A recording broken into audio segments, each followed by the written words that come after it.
భారతీయ శాస్త్రీయ సంగీత చరిత్రలో చిరస్థాయిగా నిలిచిపోయిన ఒకే ఒక పేరు ఎంఎస్ సుబ్బలక్ష్మి. ఆమె గాత్రం కేవలం సంగీత ప్రపంచానికే పరిమితం కాలేదు. భారతీయ సంస్కృతి సాంప్రదాయాలను ప్రపంచానికి పరిచయం చేసిన గొప్ప కళాకారిణిగా ఆమెకు ప్రత్యేక గుర్తింపు లభించింది. అలాంటి మహానుభావురాలి జీవిత కథ ఇప్పుడు వెండితెరపైకి రాబోతుందన్న వార్త సినీ సంగీత అభిమానుల్లో ఆసక్తిని పెంచుతోంది. అయితే ఈ ప్రతిష్టాత్మక బయోపిక్లో ప్రధాన పాత్రను ఎవరు పోషిస్తున్నారనే అంశం ఇప్పుడు హాట్ టాపిక్గా మారింది.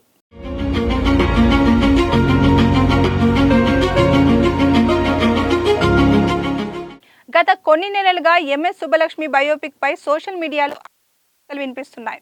ముఖ్యంగా జెర్సీ వంటి భావోద్వేగభరితమైన చిత్రాన్ని తెరకెక్కించిన దర్శకుడు గౌతమ్ తిన్ననూరి ఈ బయోపిక్ ను రూపొందిస్తున్నారనే ప్రచారం రావడంతో ఈ ప్రాజెక్ట్ పై భారీ అంచనాలు ఏర్పడ్డాయి. ఇప్పటి వరకు చిత్ర బృందం నుంచి ఎలాంటి అధికారిక ప్రకటన వెలువడలేదు. అయితే దీంట్లో ఎవరు నటిస్తున్నారు, ఎప్పుడు ప్రారంభమవుతుంది అనే ప్రశ్నలు అభిమానుల్లో కొనసాగుతున్నాయి.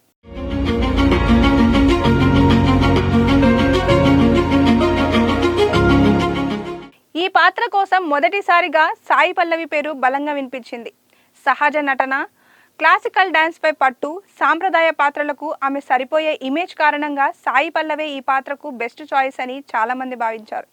ఆ తర్వాత కన్నడ నటి రుక్మిణి వసంత్ పేరు కూడా తెరపైకి వచ్చింది. దీంతో అసలు ఎవరిని ఎంపిక చేస్తారనే ఉత్కంఠ మరింత పెరిగింది.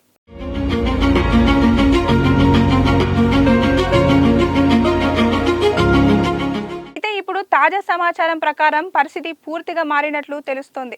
సినీ వర్గాల్లో వినిపిస్తున్న వార్తల ప్రకారం ఎంఎస్ సుబ్బలక్ష్మి పాత్ర కోసం నేషనల్ క్రష్ రష్మిక మందన ఎంపిక చేసినట్లు తెలుస్తోంది. అంతేకాదు, ఇప్పటికే రష్మిక కోసం ప్రత్యేక లుక్ టెస్ట్ కూడా నిర్వహించారనే సమాచారం బయటకు వచ్చింది. ఈ లుక్ టెస్ట్ కోసం ప్రముఖ కాస్ట్యూమ్ డిజైనర్ నీరజ కోనా ప్రత్యేకంగా సాంప్రదాయ దుస్తులను రూపొందించినట్లు టాక్ వినిపిస్తుంది. దీంతో ఈ వార్తకు మరింత బలం చేకూరింది. ప్రస్తుతం ఈ చిత్రం ప్రీ ప్రొడక్షన్ దశలో ఉందని తెలుస్తోంది. ఎంఎస్ సుబ్బలక్ష్మి వంటి దిగ్గజ కళాకారిణి జీవితాన్ని తెరపై ఆవిష్కరించడం అంత సులభమైన విషయం కాదు. ఆమె బాల్యం నుంచి సంగీత ప్రయాణం, జాతీయ స్థాయిలో పొందిన గౌరవాలు, భారతీయ సంగీతానికి చేసిన సేవలు, వ్యక్తిత్వం వంటి అంశాలను అత్యంత జాగ్రత్తగా తెరకెక్కించాల్సిన అవసరం ఉంది.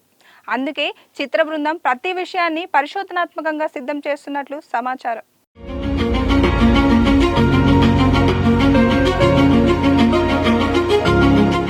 ప్రాజెక్ట్ కు మరో పెద్ద ఆకర్షణ సంగీతం. ప్రముఖ దర్శకుడు అనిరుద్ధ్ రవిచందర్ ఈ చిత్రానికి సంగీతం అందిస్తున్నారు. గౌతమ్ తిన్ననూరి, అనిరుద్ధ్ కాంబినేషన్ ఇప్పటికే మంచి ఫలితాలను అందుకుంది. ఇప్పుడు సంగీత ప్రపంచానికి చెందిన ఒక మహానుభావురాలి కథకు అనిరుద్ధ్ స్వరాలు జత కావడంతో అభిమానుల్లో అంచనాలు మరింత పెరిగాయి. ముఖ్యంగా ఎంఎస్ సుబ్బలక్ష్మి పాడిన ఎన్నో అమర గీతాలను కొత్త తరానికి ఎలా పరిచయం చేస్తారనే ఆసక్తి కూడా నెలకొంది. అయితే ఇప్పటి వరకు ఈ ప్రాజెక్ట్ పై అధికారిక ప్రకటన రాలేదు. కాబట్టి రష్మిక ఎంపికపై కూడా స్పష్టత రావలసి ఉంది. కానీ ఒకవేళ ఈ వార్త నిజమైతే ఎంఎస్ సుబ్బలక్ష్మి పాత్ర రష్మిక కెరియర్ లోని అత్యంత ప్రతిష్టాత్మక పాత్రగా నిలవడం ఖాయమని సినీ విశ్లేషకులు అభిప్రాయపడుతున్నారు. అలాగే సాయి పల్లవి అభిమానులు మాత్రం ఈ అవకాశం తమ అభిమాన నటి చేతుల నుంచి జారిపోయిందా అనే చర్చను సోషల్ మీడియాలో మొదలుపెట్టారు. మరి ఎంఎస్ సుబ్బలక్ష్మి పాత్రలో రష్మిక మందను చూడాలని మీరు కోరుకుంటున్నారా, లేక సాయి పల్లవి ఈ పాత్రకు సరైన ఎంపిక అని మీరు భావిస్తున్నారా?